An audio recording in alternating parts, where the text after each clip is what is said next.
Hi everyone, my name is Emma Phipps, and today I'll be talking about the moral foundations theory and how it helps explain different views on gun violence. Moral foundations theory, or MFT, was developed by Jonathan Haidt to explain why people have different moral and political beliefs. It's not just about being liberal or conservative, it's about which moral values people prioritize most. There are 5 key foundations: care, fairness, loyalty, authority, and purity.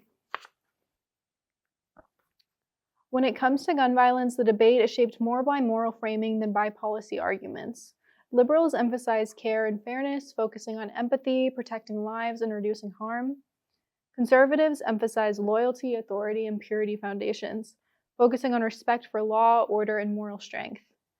That's why the same issue can sound like two completely different conversations depending on who's speaking. Now I'll show a clip of Kamala Harris discussing gun violence in 2024. Is now the #1 cause of the death of children in America. Not car accidents, not cancer, gun violence. The #1 cause of death for the children of America. In this clip, Harris connects strongly to the CARE Foundation. She emphasizes empathy and compassion for victims, especially children, saying gun violence is now the #1 cause of death for the children of America. By repeating that it affects children, she centers them as innocent victims and appeals to our shared moral duty to protect them. Her framing combines care and fairness, shifting the focus from gun ownership to a moral responsibility, suggesting that saving lives outweighs personal freedom.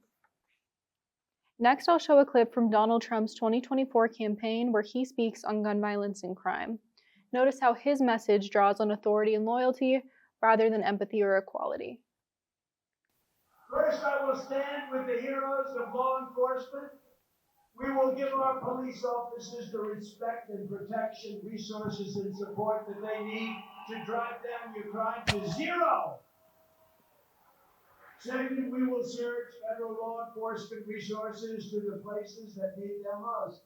There are certain places that I know work well here that are just absolutely out of control. If you walk down certain streets, you have a 50-50 chance of not ever seeing your home again.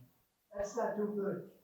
Instead of throwing Christians in jail as Biden has done, we're going to crack down on the gangs and drug dealers, human traffickers, and criminal cartels.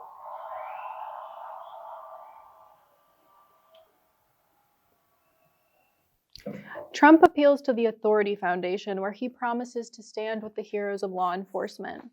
This message connects morality to obedience, respect for power, and maintaining order.